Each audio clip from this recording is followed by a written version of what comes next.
Yo, what's up everybody? Welcome back to my channel. We got some crazy crypto news. We're going to get straight over to the price. Could the crypto market continue to drop down? Could we see Bitcoin go down to 10,000? Who's the next crypto exchange that could be considered insolvent? And we got more Ripple and XRP news coming at you right now. First, we're going to get to the price, and we're going to get right to it. Looks like the crypto market is trying to get back up to the $1 trillion market cap, but it looks like it's going to take some time. We got crypto total market cap at 843 billion. We got Bitcoin at 16,759. We got Ethereum at 1,255. We got BNB at $285. We got XRP at the number 7 spot at 35 cents. But folks, before we get over, so I just want to let you know I'm on TikTok. Catch me on TikTok. My username is crypto_TV with Trey, and I talk about crypto in under 1 minute. At least I try to keep it out under 1 minute. Make sure you give me a follow. But we're going to get straight over to the news. We got some breaking news when it comes to Bitcoin Cash. It's great to see Bitcoin Cash in the news. I have nothing against it. It says Bitcoin Cash could be legal tender in St. Kitts and Nevis by March of 2023. The Caribbean country's prime minister has said. And you know, and it's ironic because me and the wife actually went to St. Kitts this past July for our 9-year anniversary. We went on a cruise, and they had Bitcoin Cash plastered everywhere. I have nothing against Bitcoin Cash. I do think it's pretty neat how St. Kitts and Nevis has actually promoted Bitcoin Cash. It is literally on every street. And for those that don't know, St. Kitts and Nevis is the home of Alexander Hamilton. Yeah, wish I know about that. Yeah, Alexander Hamilton. He was one of our founding fathers. But yeah, I thought that was pretty neat. There's going to be more use case for crypto while the Black Swan event is actually happening. Yeah, Bitcoin Cash is going to be legal tender in St. Kitts and Nevis. That's pretty neat. But moving on to the other news. This is actually a summary of what happened within the last 5 to 7 days. CZ tweets.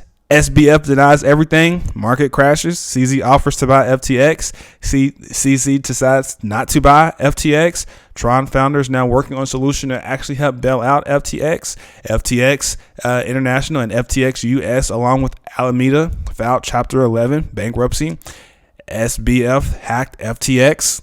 That's when customers lost about $600 million worth of funds, including crypto, because SBF made a backdoor in the beginning to evade and not trigger all executive and other investors in FTX, saying that money was being left off the platform, and we finally saw it. SBF drains assets from FTX. That goes with the backdoor, and SBF fled to Argentina. Look, that is just so much. Like, this is just draining our brains as crypto people and investors, and this makes one bad apple make the entire crypto world look a mess.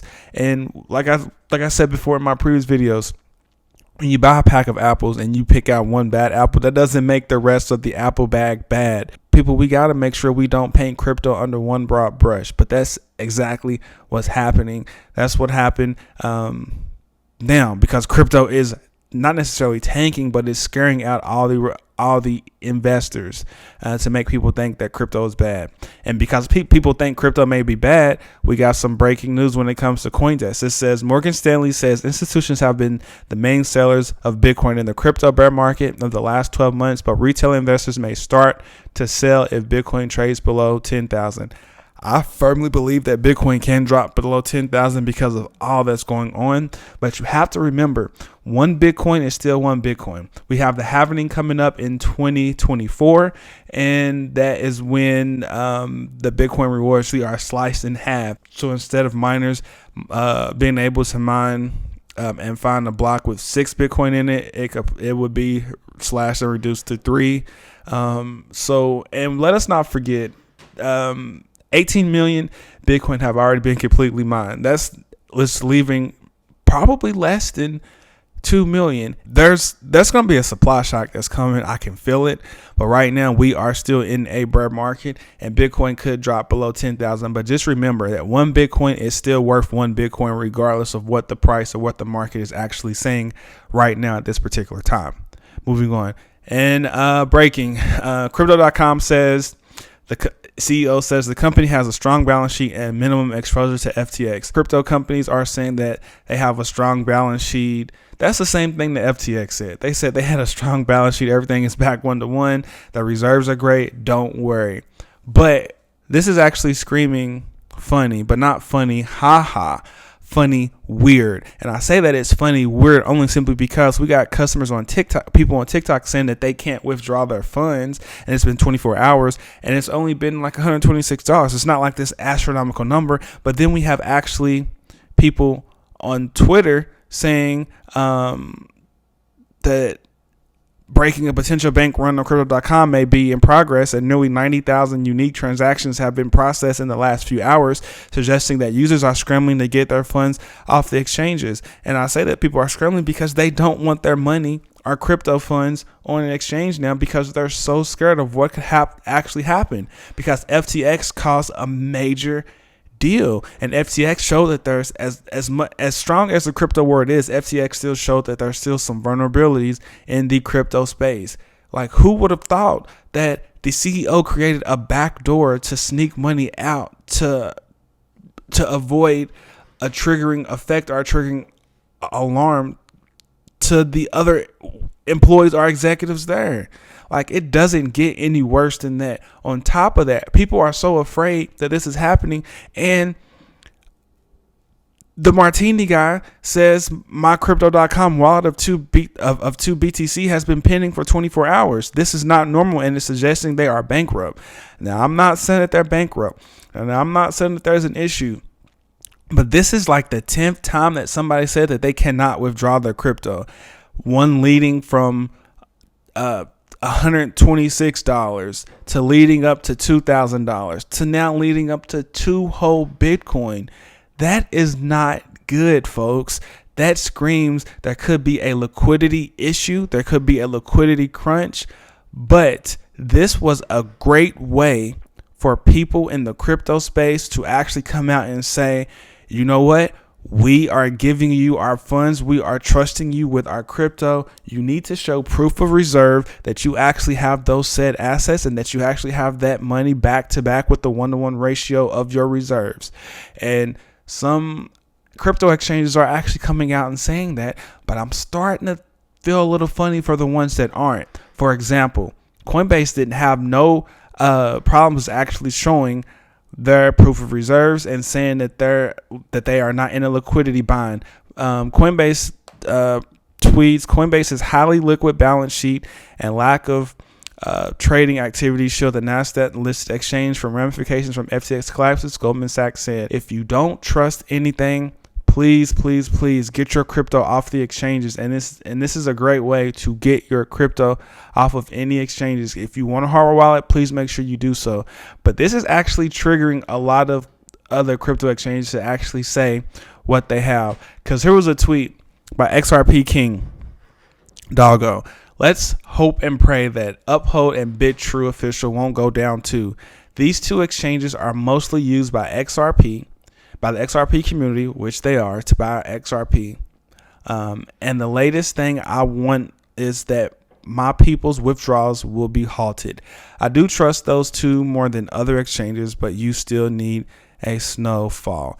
And Uphold was kindly to actually reach out and say, we can happily reassure you here, we've never loaned out a customer's money and have always provided real-time proof of reserve. Take a look, and I'm actually going to share what it shows down here.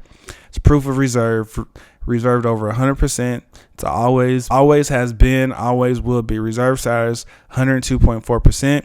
This just shows you where everything is allocated to.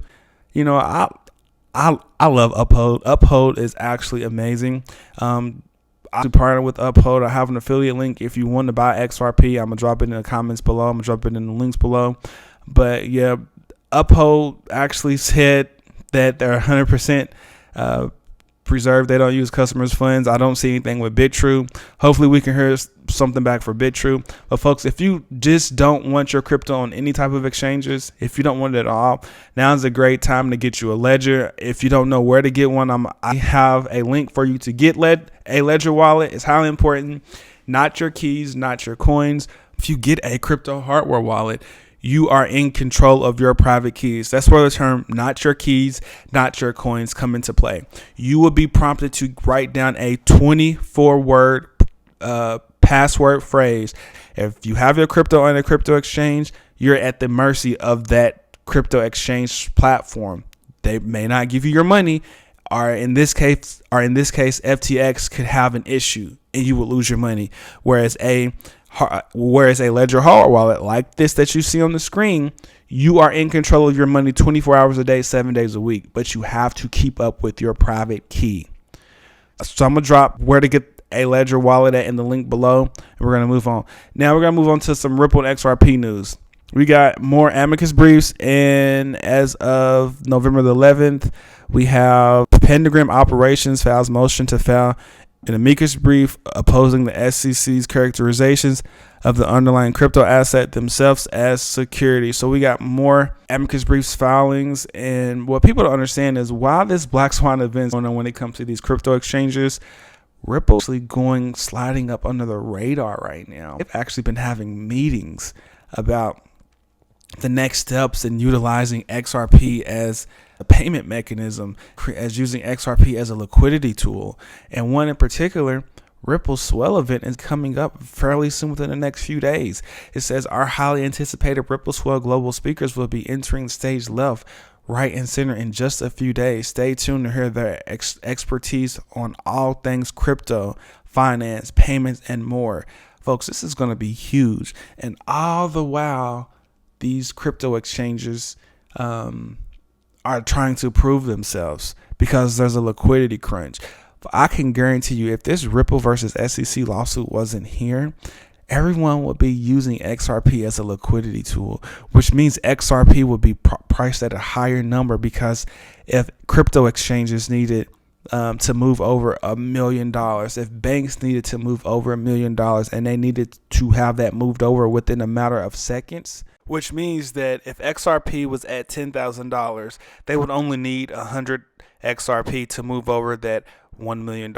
So that's why I firmly believe XRP will be that liquidity tool, and XRP cannot be priced low. XRP is a liquidity tool that's going to be used for the financial institutions and for retail. We just got to get past Gary Gensler's lawsuit. Once that gets over, XRP will be solidified as the ultimate digital currency and financial instrument that we can use, that financial institutions can use around the world. But we just have to get over it, because XRP is considered not a security all over the world. But here in the US, there's only one entity that's actually saying XRP is a security, and that is not good. But we know that with the 75,000 XRP holders, we know that with the 13 plus amicus briefs in support of Ripple, and with the 2 amicus briefs with support of the SEC, we know what's going to happen. It just needs to happen, because so many slew of events have happened. So many slew of events are happening right now. So many things are happening, and it just needs to stop. But I do believe that XRP is going to be valued at $10,000 eventually. I don't know when that's going to be. I'm not a financial advisor, but everything points to XRP being that high. I do know that the crypto market is going to pick back up eventually. I do know that some big crypto exchanges are going to fall because they've lied and said that they're completely liquid and they're insolvent.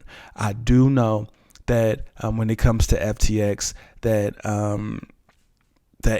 it was bad and this was intentional for customers' funds to be used for risky bets. And I do know that there are scams in crypto, but just because that there's scams in cryptos, that doesn't mean that all of crypto is a scam. We can't make one bad apple. We can't have one bad apple and then turn everything else rotten. And I do know that ultimately the utility tokens will win. All right, folks, that'll do it for me. If you made it this far, please make sure you hit the like and the subscribe button. Like I said, if you want a crypto hardware wallet, I'm going to drop them in the comments below. If you want to get XRP or other digital assets that you can't get a hold of, that's with Uphold. I'm going to drop it in the comments below. But please make sure you hit the subscribe button. I love you all. As always, stay focused, stay locked in.